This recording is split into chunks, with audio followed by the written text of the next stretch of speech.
commitments to Afghanistan. Let's bring in James Carafano. He is Heritage Foundation National Security and Foreign Policy Vice President.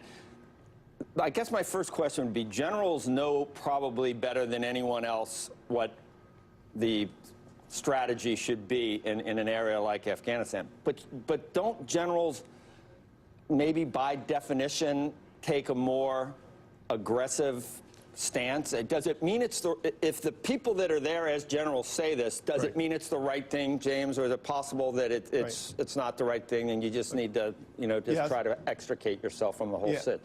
Yeah, so I've only been in the military for 25 years, and I've only been tracking this war for 15 years. So generals know a lot about military strategy, and so we ought to kind of decouple and just focus on the military strategy for a second, where they know that what the last administration did was just stupid.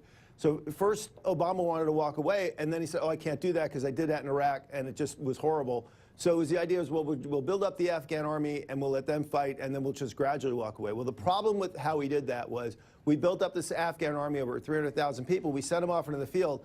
But then Obama, because he wanted to see our commitment go consistently down, kept putting down lower and lower troop levels and more restrictions. And so what happened was the Afghan army's out there, they're fighting, but they're taking horrendous casualties, and they're really not capable of sustaining themselves. And we're not giving them the assistance that allows them to do that. So the military strategy, and this actually didn't come across in the speech, the president actually made that decision weeks ago, where he basically decentralized the military part of that and said, you guys start doing the things that are right to do. And so they've already started to expand what's called the Advise and Assist mission.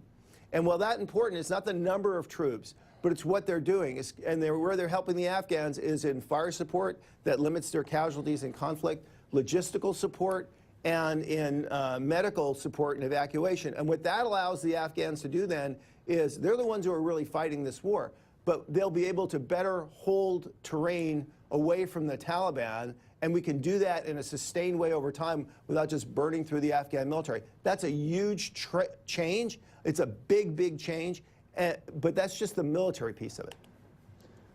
I mean, Trump had to go back and know that all of his comments about Afghanistan in the past were going to be dredged up, because this was 180 degrees from what he used to think. I mean, should he get credit for listening to generals? I mean, I think other presidents might get new generals. If generals keep telling them they need to be, to add more troops, finally they put some new generals that don't want to do that. I mean, that hasn't been the tack the last 8 years. Well, I give Trump a lot of credit because, look, I've only been following him since his first day on the campaign trail. The tweets and all the other stuff aside, the fundamental principle of his foreign policy is America first. And what that means is I'm going to put the interests of the country first. And the interests here are really twofold. One is we don't want Afghanistan to be a source of regional instability in the region that's bad for us. It's bad for our friends and allies in the region. It makes our job harder. And the other is we don't want it to be a platform for transnational terrorism.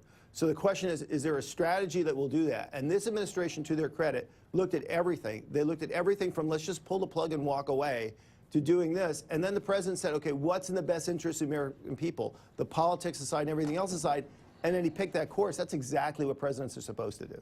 All right. James Carafano, you won't be the last word that we have today on this, but we appreciate your insight on it. Thank you. You bet. Okay, when we come back, markets in focus. We're going to talk strategy, earnings, data, and the Fed after a quick commercial break. Take a